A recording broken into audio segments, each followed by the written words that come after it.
Um, Today is our session 2. Session 1, we had some technical difficulties, but inshallah, those who are following it online, we will have the session 2 available, session 1 available in a few days, inshallah. So last week, we quickly covered some of the sources that we are using for this book that you can see on the slides. I'm not going to go into details, but just so you know, these are the 2 books that are explanations of the same classical text by Ibn Qudama. These are additional books that can be used to refer to, learn some of the rulings with regards to marriage and issues related to marriage. We talked about some of the virtues of marriage, some of the benefits of marriage. We also talk about the sanctity of the contract of marriage. Then we talked about the rulings on marriage. So can anybody tell me, what is the ruling of marriage? Is it fard? Is it halal? Is it mustahab, halal, or makruh, or haram? It could be any of the 5. What is the ruling on marriage? And if any sisters are with us today, you're welcome to come outside and sit on that side, inshallah, so you can be part of the conversation as well. So anybody remember from last week, what's the ruling of marriage? What is that? All 5, exactly. It could be any of the 5, depending on the person's own situation. For some people, it may be required for them to get married ASAP. In fact, even the scholars debated if someone has the money to go for Hajj, should that person go for Hajj or should they get married? And they said that if this person falls in the category in which if they do not get married, they are likely to fall into sin, then in this person's case, they need to get married and go to Hajj later. In the normal case, the default ruling of marriage is that it is mustahab. It is mustahab, which is that it's generally recommended for a person to engage in this and to not abandon it. In some cases, it may be just permissible. It's up to you. And this is a case of a person who does not have a strong desire, but desire for the marriage and the family itself is there, but not necessarily the physical part of it. In some cases, it is makruh, which is detestable, which is that it is a person who is unable to fulfill the rights physically, but they may still get married, but they must disclose whatever their deficiency may be. In some cases, it may be haram for a person to get married, and that is in case a person knows or feels that this will bring about harm to oneself or their future spouse. So today, inshallah, we'll discuss the next 2 main issues. We're still talking about issues to think about before getting married. So the first thing that we, of course, need to remember is that when 2 people get married, there needs to be physical attraction. There needs to be physical attraction. Now, we'll talk about the concept of deen. However, our deen does not encourage us to marry someone, whether you are the boy or the girl, to marry someone that you have no physical attraction towards, because that will lead to problems later on. Because that will lead to, sometimes when I see people, they're hanging out with their friends so much while they have a wife waiting at home. Or sometimes the other way around, where the wife is a very, very social person, always out and about, attending every event, very good in shopping and expensive fashion and all of that. Sometimes these type of things, they can be coping mechanisms for a person who is not finding happiness at home. A normal person, they need shopping, they need socializing, but to a certain limit. But at the end of the day, everybody who is in a normal, happy relationship, they said, okay, you know what, I need to go home. This is where I find my rest. But there are some people who find their rest outside the home. And sometimes this problem can be traced back to the issue that, their parents married them to someone and they don't have physical attraction. Or they married someone and they had physical attraction, but things happened between them due to behavior.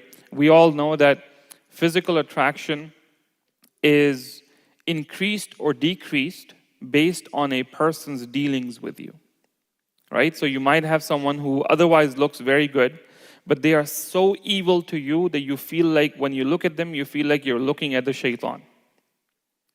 And you might have someone who the other people consider to be not so good looking, but to you, they might be your best friend, and you never even notice that there's anything wrong with their appearance. Sometimes, your friends might say, hey, your friend has a certain, mark or something like that, and you may have never seen it because you never looked at them in that way. So our Prophet ﷺ encouraged us. He said that when one of you gets engaged to a woman, if he can look at what will induce him to marry her, he should do so. Basically encouraging that you should look. Also, he says, look at her, for it is better that there should be love between you, that there should be a desire between you. So the scholars say that what is it that can be looked at? The majority opinion, of course, the mainstream opinion is that you can look at that which is apparent. What is apparent? So let me ask you, what can you look at as a man? What can you look at from a woman before you marry her? You can look at her face. Okay. So meaning if she wears a niqab, you can request, or actually she should know better, that if you are visiting her house with her family present, that she should come in front of you without her niqab on. Because of course this is not an issue where you need to hide your face, this is where you need to show your face. So definitely niqab is something that needs to be removed so you can see the face. What else? The hands. Do the hands tell you anything? What can the hands tell you?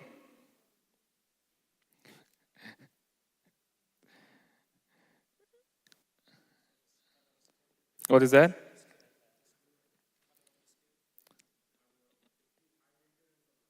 If she's hard worker or not. Okay, so are you going to inspect if she has high maintenance or not? Okay, how. Okay, well, I would say, let's put it in a positive way. Is she someone who takes care of herself, dresses up, and beautifies herself? So she comes in front of, and she has nice nail polish, nails, your eyes fall on that. Okay. Also, the Arabs, some of the scholars said that the Arabs had certain, you could say, a type of lost art that we have now, where by looking at someone's hands, they could predict certain things about them.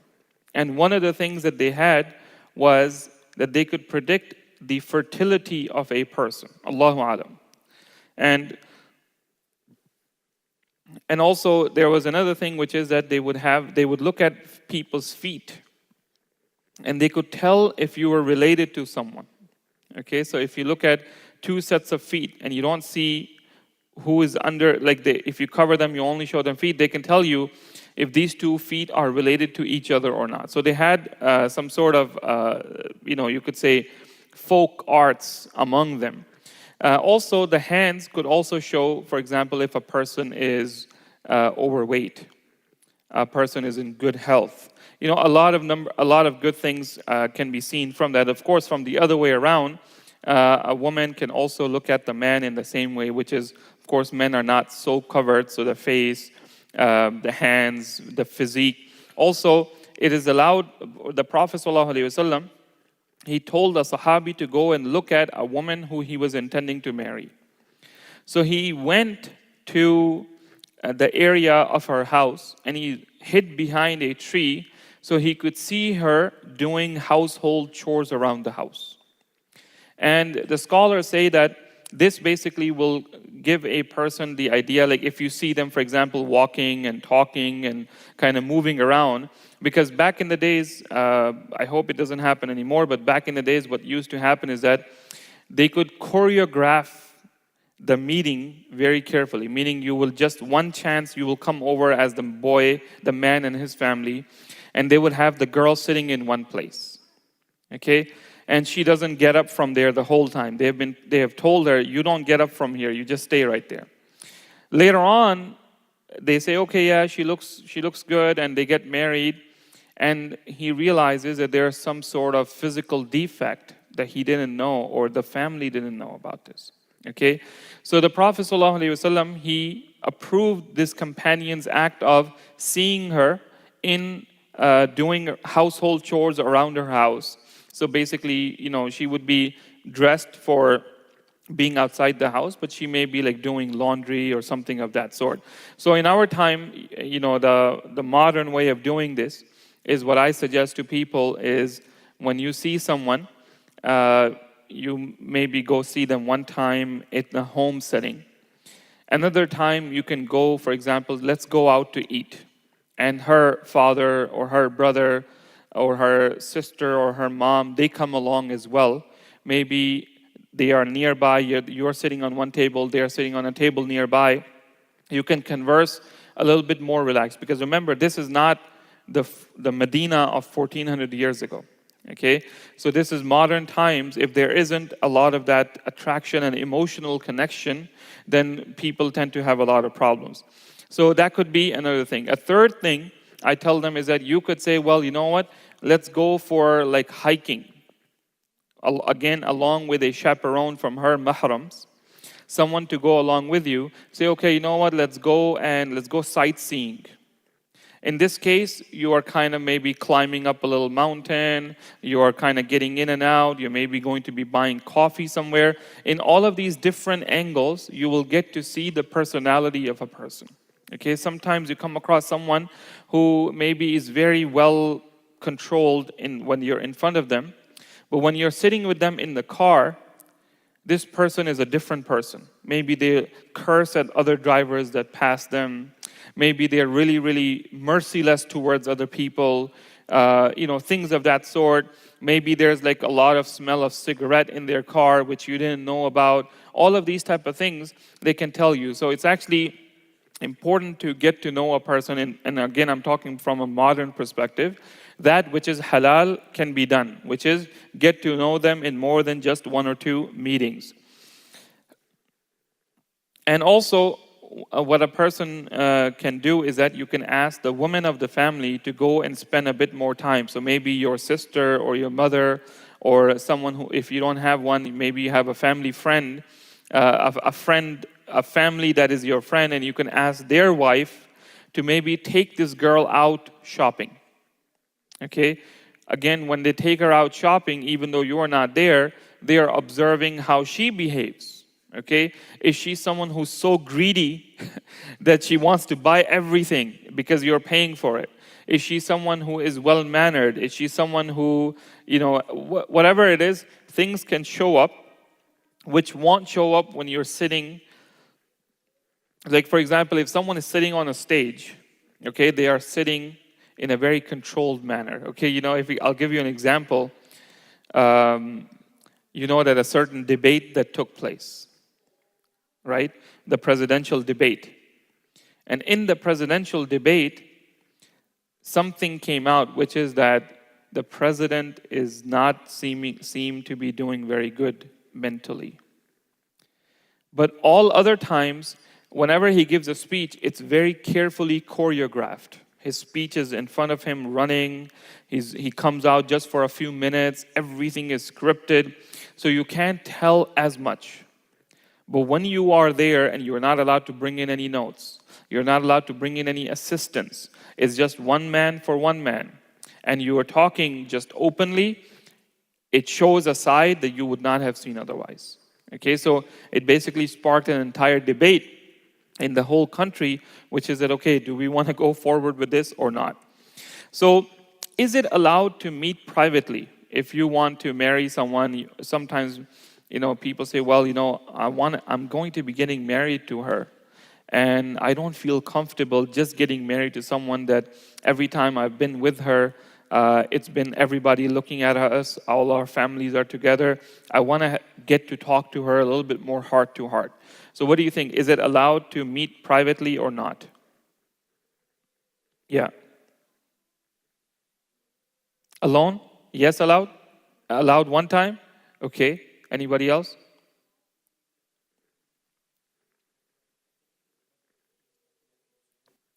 Yeah, so it could be meeting privately, but not necessarily privately. So it could be, for example, that a boy and a girl, they're sitting on a table outside in the masjid.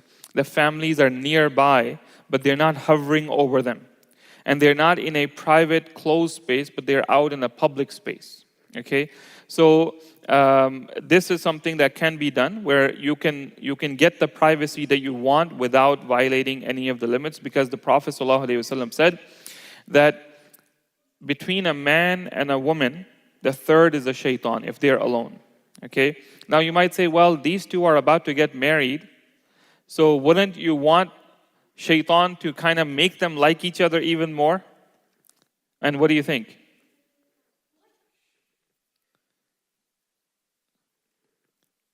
What do you think?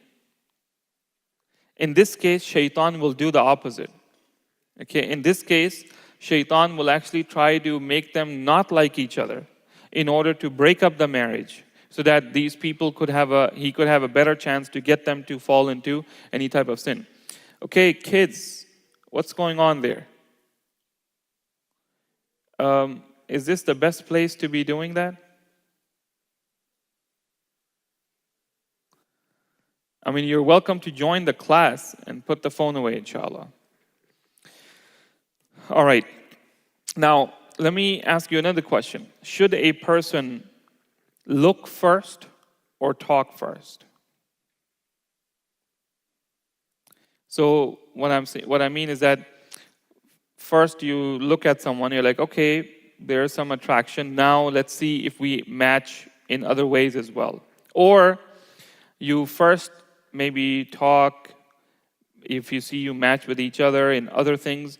Until now, maybe there's no physical meeting and there's no picture exchange. Now, after you feel like, okay, we have basic compatibility, now we should look at each other as well to see if we want to go forward with it. What do you think should be done first? What is that? Look first, okay? It depends on the person. Okay. So, of course, in different situations, it might be different, but the general rule is correct, which is you should look first. The reason why, the scholars say that if you talk and you match the basic profile and everything is looking good, and then you say, okay, let's exchange pictures or let's see each other. And you see her, she sees you, and somebody backs out. Everything was going good. All of a sudden, sorry, we're not interested. What does that do to a person's self-image and self-confidence? It's a big hit, right? So they say that to avoid that awkwardness, and sometimes a person might actually feel that they are not physically attracted, but because things have gotten so far, they might feel embarrassed to say no, and because of that, they might get married to someone that they're not attracted to because they are not courageous enough to say what needs to be said. So in order to avoid this might be one idea, which is to look first. If that is clear, then you go on and discuss other things. Now, when we say look first, it doesn't necessarily mean some people, they have this idea that a lot of young people that I talk to who are looking to get married, if they don't find someone like blazing hot, they're not interested to even talk to that person. And I think that that is incorrect. What needs to be checked is that, is there general decent looks in your opinion? Okay, because here's the thing, beauty is in the eye of the beholder. Beauty is in the eye of the beholder. To give you an example of this, there are some people that we all see in the magazines, we all see in the news, that to the rest of the world, they are the most good-looking people, but their own spouse is not interested in them and is going out with someone else. So that means that to that person, this person does not look beautiful. In the same way, if you have someone who doesn't have, when you see them, you don't see, okay, well, not necessarily, the prettiest person I've ever seen, or the most good-looking, handsome young guy I've ever seen, but not necessarily anything wrong then, in my opinion. So now what happens is when you talk, then let's say that they are neutral and you have other positive connection, then they will look physically more attractive to you as well.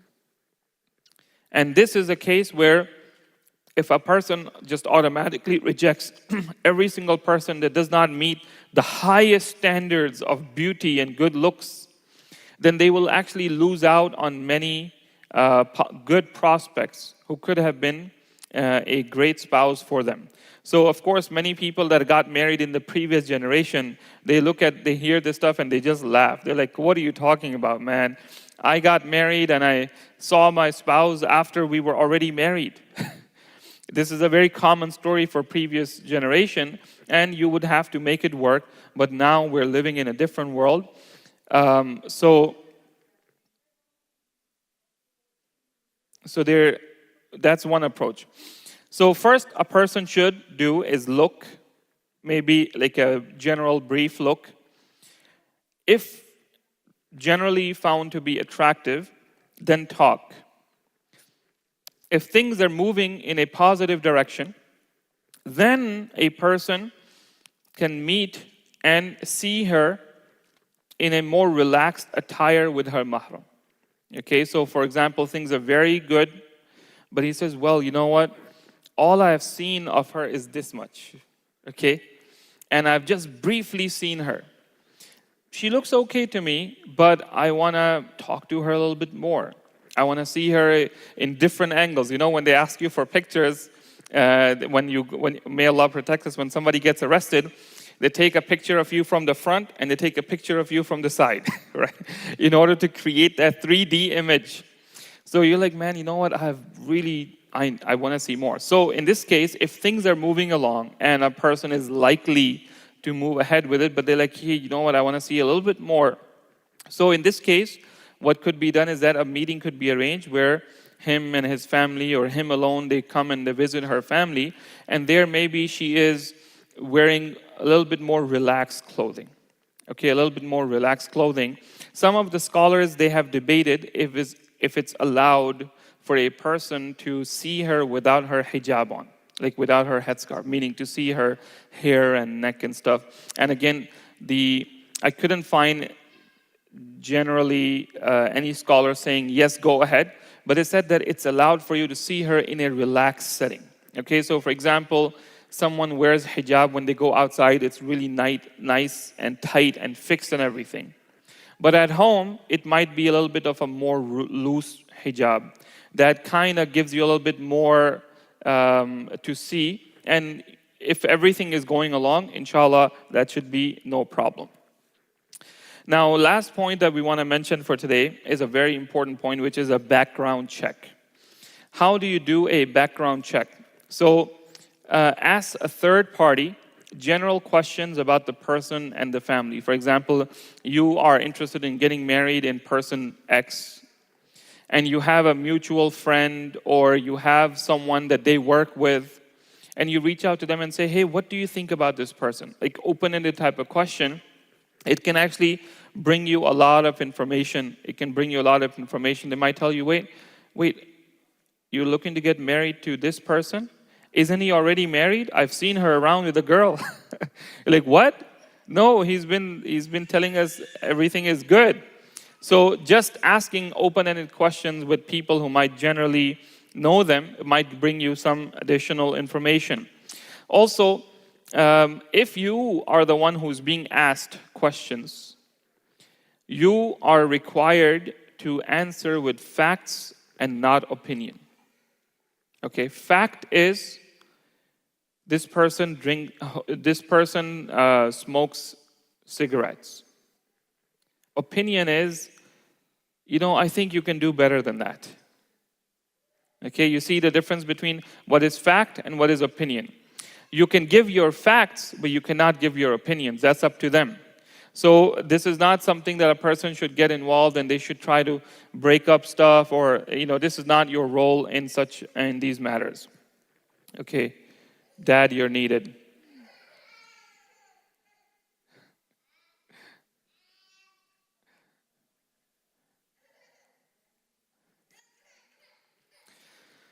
Also, things to look out for is that if someone has any possibility of being abusive or violent, Now, let me ask you this. How can you predict that?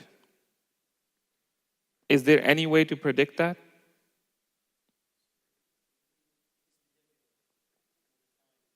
His behavior during the time, okay? So definitely when there are red flags throughout your interaction, this person, even before they're married, he wants to control everything that she does. He wants to know where she is at all times. He wants to know who she's calling. He wants access to her phone. These are obviously red flags. You're not even married yet. You have no right to ask those things. So definitely like controlling behavior and things of that sort. What else do you think are possible predictors of domestic abuse or violence? So one thing, of course, is that if they had previous relationships. So if they had a previous relationship, you don't necessarily have to take everything that their previous spouse says about them on face value. You should not, because most cases, a person is going to have some jealousy, they're going to have some negative feelings, so they will say negative. But one thing you want to ask them is, hey, was there any domestic violence? Was this person abusive? And remember that the domestic abuse can be done from either side. Domestic abuse can be done from either side. Violent abuse, physical abuse, is usually done from the stronger to the weaker, which is usually the man to the woman. But there are cases, because of the power dynamics, in some cases, the husband is the weaker one and the wife is the stronger one. And she uses the power to control him and abuse him in different ways. So it could be either way. So you may want to check if they had a previous relationship. Okay, what are they saying? Was there any domestic abuse in their relationship? If that's the case, then in this case, what a person needs to do is that before they get married, they need to, maybe the person says, yes, I've made some mistakes. I have made tawbah. I've asked for forgiveness. And I'm not the same person anymore. So what do you do in this case? Do you say, okay, yeah, go ahead with it, or no? Does this person get blacklisted forever and never able to get married again? So what needs to be done is that there needs to be some sort of treatment needs to be sought. Okay, did you go get therapy? Did you get counseling? For usually, a person needs years, if not many, many months of therapy to even recover from such a serious relationship breaking down.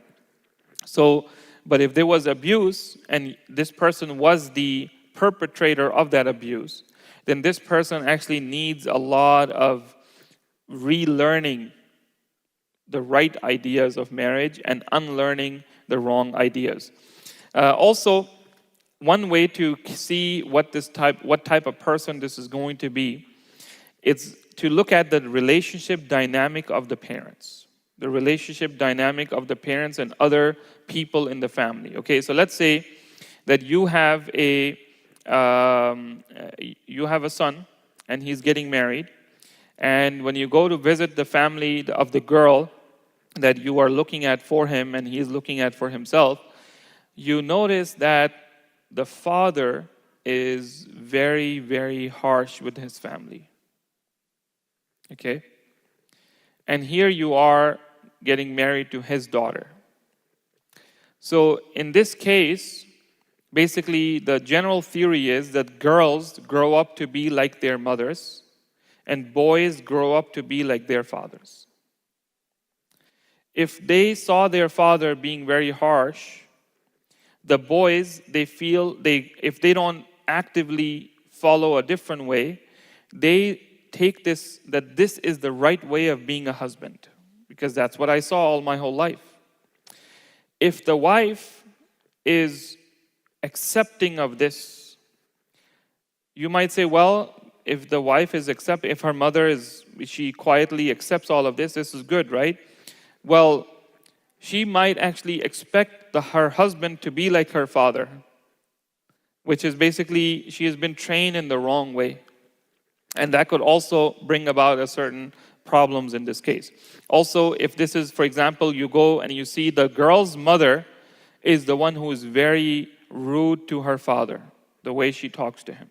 Okay, orders him around, insults him in front of the guests that are sitting in front of them, tells him, get up and go get this right now, and things of this sort, bad mouths him in front of the people, then this is a bad sign. This is a red flag. And this is a warning to mothers that even though your girls may be young right now, the girls are learning. And the same thing with dads, that your kids, your boys may be young, but they are learning from you. And whatever happens, they say history repeats itself. So what happens in the parents may repeat in the children when they get to that point as well. So if there's a problem in the older generation, that problem may come again in the younger generation as well. So keep an eye out for that. Also, you might see other couples in the family. Okay, let's say that you have a son and you're looking at this family. This girl, she has 2 sisters. They're both divorced. She has cousins who are divorced. Basically, it could be that this family, it generally says, okay, don't worry about breaking up the family, but there's divorce all around them. It could be that this is a completely honest case, but generally there's a certain culture. So many of us, if we ever hear about a family within our circle who's going through divorce, we immediately go in and we say, no, we should try to avoid that. We try to avoid divorce. But a family where everybody, like on first fight, they're getting a divorce, then this is a sign of a pattern of how they look at this relationship, okay? So these are things to keep in mind as well. Also, do you think that you can ask for a medical clearance? If you're getting married to someone, of course, there's, you're going to be living together. Can you say, hey, I'd like you to go to a doctor and get a full medical checkup and blood work and everything and send me the results? Is it fair to ask for that? Not in this country? Well, it is fair to ask for that as long as you are willing to do it too. Okay? But it cannot be one-sided. You can't say, okay, you do it, but I'm not. But rather say, okay, both of us, in order to I want to make sure that you have complete, because what, may Allah protect us, we're living in different times. There's some research that shows that the Muslim college students at college campuses are engaging in behavior that their parents don't want to accept is possible. Okay? So what has happened, Allahu Alam. So it is fair as long as it's mutual and you say, both of us, we go to the doctor, we get a full medical checkup done, and we give the doctor the permission that you send my results to her and her results to me.